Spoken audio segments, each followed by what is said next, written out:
All right. I told y'all that I will come back on today to tell you about a book that came up in conversation. And I'm also going to tell you about a book that I'm currently reading. But before I even say that, I'm going to make sure I post this quote later on. Please believe and know it is okay. Just like when you watch television and you realize I'm not liking this show and you change the channel, it's the same thing to do with a book. So it's very discouraging, parents and teachers, to have a child read a book they don't like. Now, I will admit there are some times that kids have to read the books that we offer them within our classrooms because, other than that, they won't be exposed to certain literature. I remember one student admitting to me that she didn't feel it was fair to have to do all these assignments that had to do with a book that she did not want to read. And I just kind of looked at her dumbfounded because at the end of the day, you have to do what you have to do. If that's what the teacher's requiring you to read, you have to read it. But in order to create that stamina for reading, students need to be able, in their own time, in their own free will, to pick whatever they want to read, to find whatever they want to read, whether it's a comic book or a graphic novel. One thing I have learned with Joshua, and sometimes I do push him, sometimes I don't, but when it comes to reading, for the most part, he does anime and he does comics. Every now and again, I want him to read a book, and I ask him to read a book. But it's not something like every time I see him, he has to read the book that I give him. No, he has choice with that. And sometimes we have to let them build up to the 300-page books because some kids are intimidated by that. I'll admit, as an adult, I was intimidated by longer books. And as a result, I would read the shorter books. But then as you get older and you realize, dang, okay, in some of the longer books, if it's interesting enough, you're going to want to keep reading it anyway to find out what happens. But sidebar from all that, pretty much, and honestly, I don't know if I'm looking at you or I'm looking at the right camera here. If I'm not, I apologize, y'all. I just realized I'm looking at the wrong side, so I should be looking over here. Okay, so I think I got it now. If I didn't, I'm sorry. I'm not looking right at the right place. Oh well. But anyway, this book came up in conversation because there is a picture circulating on Facebook and Instagram of a man riding a horse. I told they've seen him ride this horse on Two Notch Road. He's rode this horse on Broad River. And it brought to me the name of this book called Ghetto Cowboy. So I'm going to pull up the pictures so y'all can see. And of course, these are not my pictures. Please, whoever is watching this, don't assume. Excuse me, because I'm trying to do too. I just hate the way you can't just easily just go to an album versus you have to go through all the pictures. All right, this is the name of the book. It's by G. Neri. And honestly, I came across Neri for the first time when he wrote a book, a graphic novel actually, called Yummy. And Yummy is actually a real life story of a young, and not, I can't even say young man, he was 11. And he got snuffed out by gang violence. It's actually a true story. He was on the cover of Time.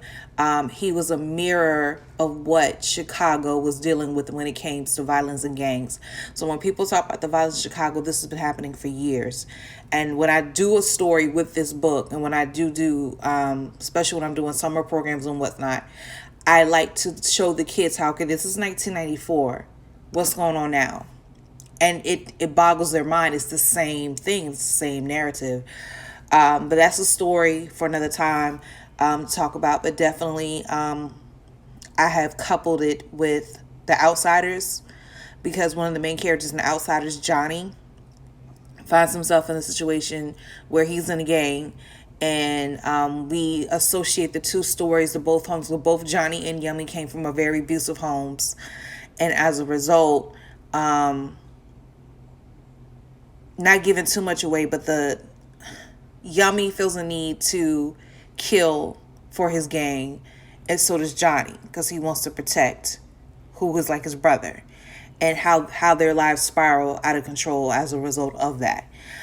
But pretty much with this book right here, Again, because I read a previous author, I wanted to read this one. This was a great book. It's not exactly a graphic novel. It does have some illustrations in the novel. I can show you a few of the illustrations. I thought I saved them. I guess I didn't. I apologize. But if you look up Ghetto Boy Cowboy G. Neri, you will find illustrations of the book online. But pretty much you have the main character, Cole. Cole does everything except what he's supposed to do. He doesn't go to school like he's supposed to. He skips class. As a matter of fact, there was a truancy issue with him and not going to school, and they were looking at recommending him for expulsion, and basically they wanted Cole to get his life together, and mom is tired. So one night, I think it was either, I can't remember if it was morning or night, but mom just said, let's go, get in the car. And he's freaked out by this because he's like, where are we going? And mom finally says, you're going to see your dad. Now he's really freaked out because I'm going to see who? The man you said isn't alive or didn't want me, and honestly, he's like, you say he didn't exist, and now you're telling me I need to go see, I'm going to live with this man? Mom, I'll do right. I'll go to school. I'll study. I'll do my work. And she was like, no, you're going. She ends up dropping this Cole off to meet with this man that she has never met. And then as a result, they end up going to, if I'm not mistaken, Philadelphia. And as a result of living with his father, it's a very awkward relationship because, again, he's never met his father. Then he started noticing there's horses around. And he ends up forming the most unexpected relationship, ironic relationship, if I can say that, with the horse, and forms a bond. And come to find out, his father, they use these horses in the inner city to try to help young teens stay out of gangs, stay away from drugs. And the city is trying to shut the program down because they're tired of the horses in the inner city. And matter of fact, it's almost like a form of gentrification where they're trying to take over certain parts of the city and drive the horses out and drive the people out. But they're not trying to have it. And Cole, who didn't care about life, who did not care about school, wasn't trying to do right. He wants to do right by these horses because he's formed a bond with this horse, and he does not want to see the horse taken. What's so interesting about this is I learned that there are a lot of inner city cowboys in huge cities that we would never realize. This is something you should look up. So this is actually an actual picture from Life magazine. And pretty much what people applauded G. Neri for doing is bringing to light a real life situation that's happening in our country today, where we have inner cities, we have urban areas, we have big cities that have horses, black cowboys. Who would ever thunk it? So, and honestly, what I found out in pulling up pictures and trying to show you illustrations from the novel, I found out that Idris Elba actually signed a deal to do a movie, to take this book into a movie. I did not know that. And I'm a big fan. As much as I sometimes cannot stand the way, and even my kids, sometimes when I show them the movie after we read the book, they're upset because they totally change it. But the reality is that's what directors can do. But I love it when people get adaptations to film, because it shows, number one, the book is so much better always. Number two, it gives recognition to that person's work. So the fact that you just came out with this, and I want to say this book has been out for a good few years, but the fact that the hate you can give, the hate that you give, Sharon Draper's Out of My Mind is being adapted into a film. The fact that you hear about films, because we hear it all the time, and let's be honest, we're predominantly white movies. Twilight, Harry Potter series, how those instantly were turned into movies and made box office hits, and I would just like to see that more with our authors of color. And it's great to see that Idris Elba is going to be starring in this movie. So again, Ghetto Cowboy is a great read. Boys and girls, adults, fathers, Definitely want to read it. Mothers, you definitely want to read it. Single mothers, it's a great read. The book that I'm reading now, I definitely believe, and I remember someone posting on Twitter that they read this with their daughter. I would strongly recommend you read this with your child if you are a daughter of a biracial child and also a daughter that you're divorced. Mothers and fathers need to read this with their daughter. I would even read it to get a perspective of what your child is going through, because even though she's a female, I feel like she is also shedding light to what males go through.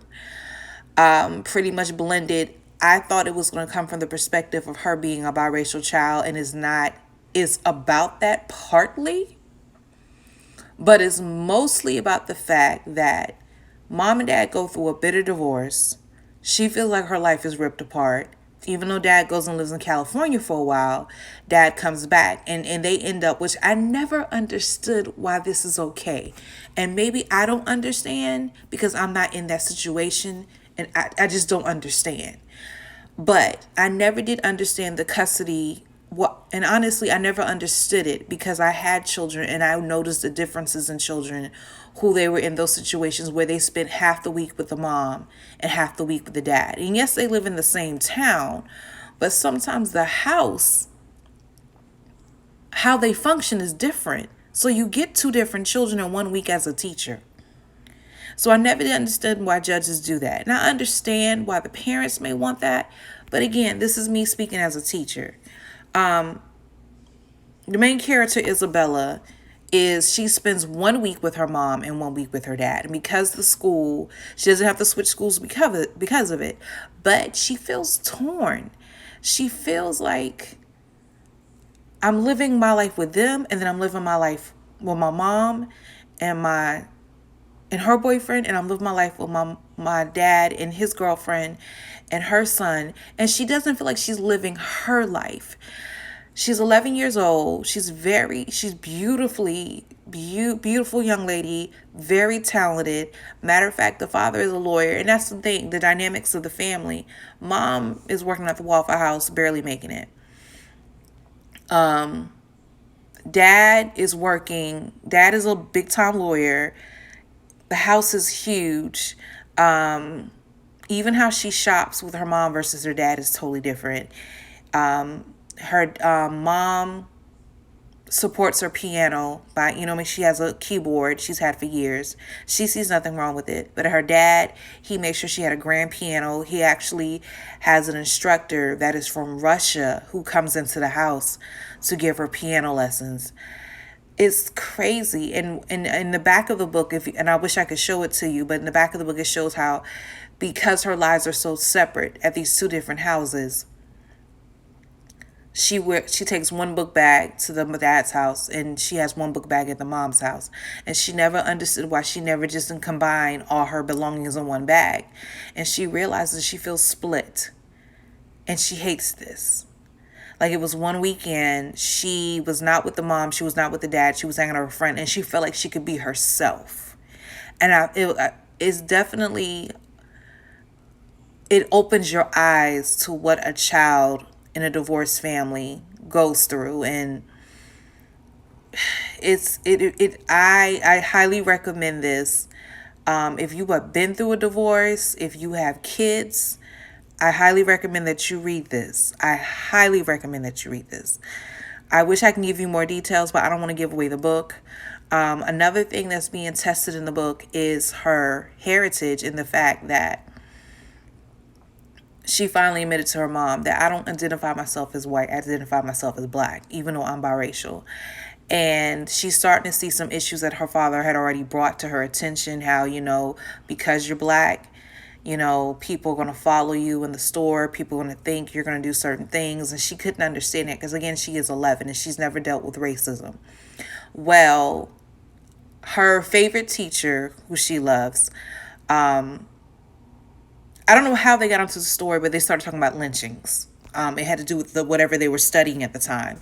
And a guy made a joke about it in class, about the lynching, and this girl, Imani, her best friend actually, confronting him like, you're an idiot. Why would you even say anything like that? Or would you joke about that?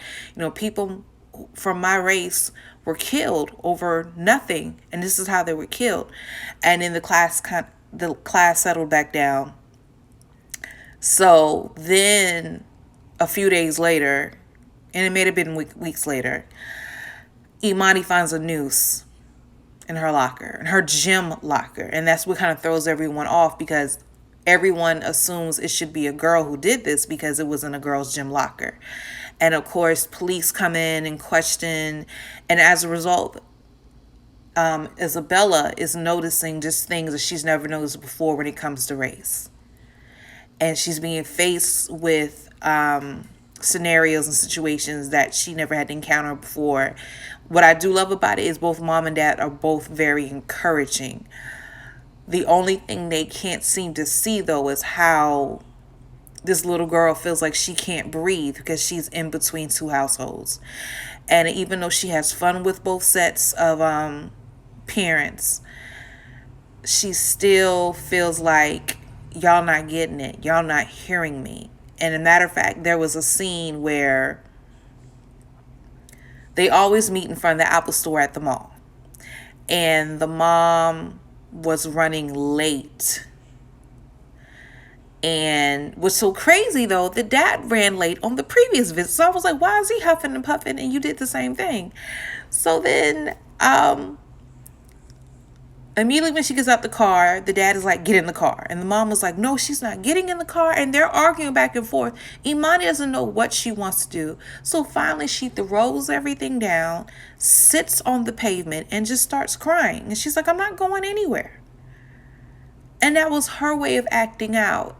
And even in that moment, they got it for a moment and they let her have her space a little bit. But at the same time, I don't think they truly got how we treat each other is reflecting on her. And she's feeling a need to fill the mold that's not really her, but ours. So again, I'm almost done with the book. I love it. Sharon Draper is one of those authors that I'm gonna come back on and do a separate post for her. I've read many books by her. She's well known in many ELA classrooms, from Tears of a Tiger, Darkness Before Dawn. My favorite one is Forged by Fire, that I've read with my kids. I have read November's Blues with my kids, with her. Battle. I can go down the list. My favorite book that does not get as much love, but maybe it does on a high school level because it resembles to Romeo and Juliet. It is Romeo and Julio. I'm going to have to come up on and tell y'all about that one. That is my ultimate favorite book by her. So again, if you have any questions, email me, text me. I said text me like you have my number. Ooh. Email me or DM me here on Instagram. If you're watching this on YouTube, my Instagram name is Miss Jinx, the Teach of Avid. I know it's a mouthful. Or you can just look up my name, Ryan, Rian Jenkins, on Twitter. I'm on Twitter. I have a regular Twitter page, and then I have a teacher Twitter page. And I'll be glad to give any questions you have about what to read, when to read it. But this is definitely a book that if I had to do a read aloud with my class this year coming up, this is definitely be one of the options I'm going to give them to definitely read. But I love it. You can tell she caters towards the younger readers because the chapters are a lot shorter. And some kids find victory in, instead of saying I read 10 pages, I read 5 chapters, or I read 3 chapters. It's like they find victory in that, you know. So again, just keep reading.